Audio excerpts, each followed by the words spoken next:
নমস্কার। আজ শুভ জন্মাষ্টমী, সবাইকে আমার নমস্কার জানালাম। শুভ জন্মাষ্টমী সবাইকে খুব আনন্দের সঙ্গে জানছি। আজকে গোপালের পুজো, আমার নন্দু গোপালের, ছোট্ট গোপালের আজ পুজো।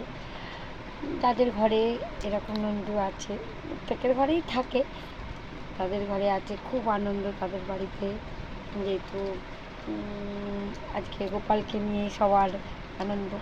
এই গোপাল হচ্ছে জন্মাষ্টমীর দিন রাত্রি 12টার সময় দেবকীর কারাগারে জন্ম হয়, যেটা আমরা সবাই জানি।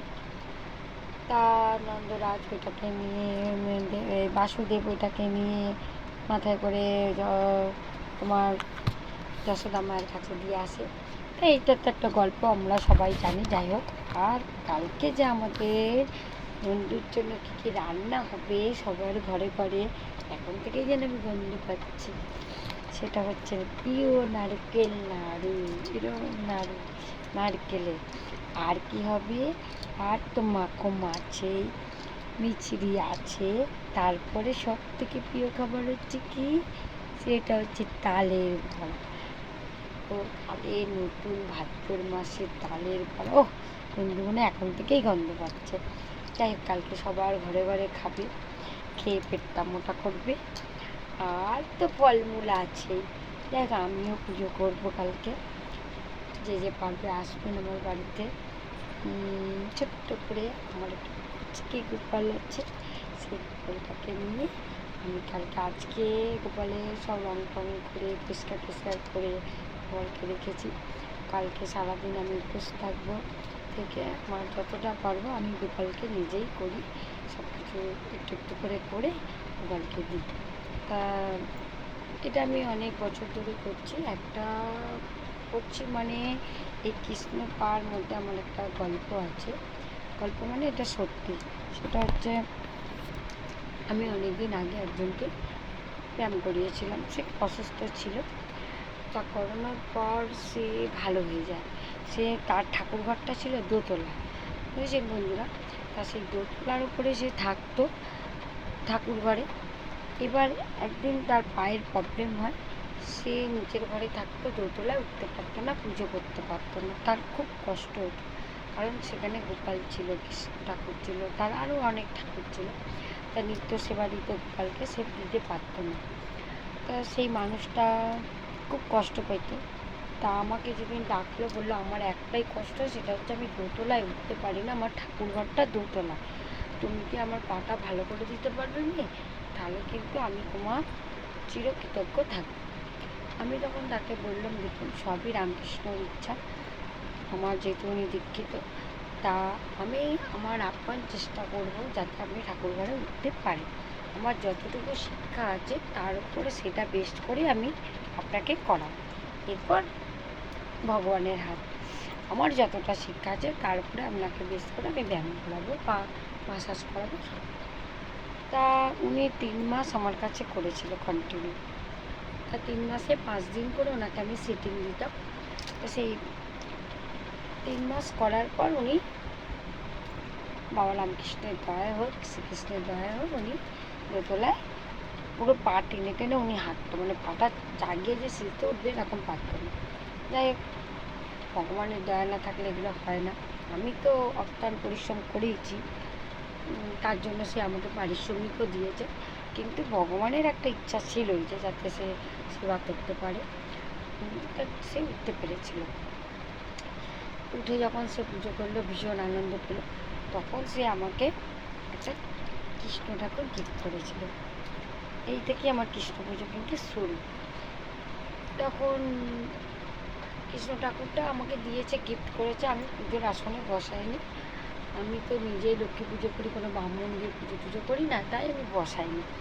নিচে আমার শাশুড়ি মায়ের ঘরে পুজো হয়, উনি এখনও বেঁচে আছে, তাই জন্য আমি নিজেই লক্ষ্মী পুজো নিজেই করি, পাঁচালি করে করে। সেরকম কৃষ্ণ ঠাকুরটাকে আমি ফ্রিজের মাথায় শো হিসেবে রেখে দিয়েছিলাম। একদিন হঠাৎ আমার বাড়িতে একজন পাত্রীর মা আসে, মানে তার মেয়ের বিয়ে, তিনি নেমন্তন্ন করতে আসে আমার বাড়িতে। এসে আমাকে নেমন্তন্ন যথারীতি করলো, করে করে আমাকে বলছে, তুমি কৃষ্ণ ঠাকুরটা এইভাবে বসিয়ে রেখেছো, জল তুলসী দাও না? আমি বলছি না, তো আমি কোনো জল তুলসী দিই না।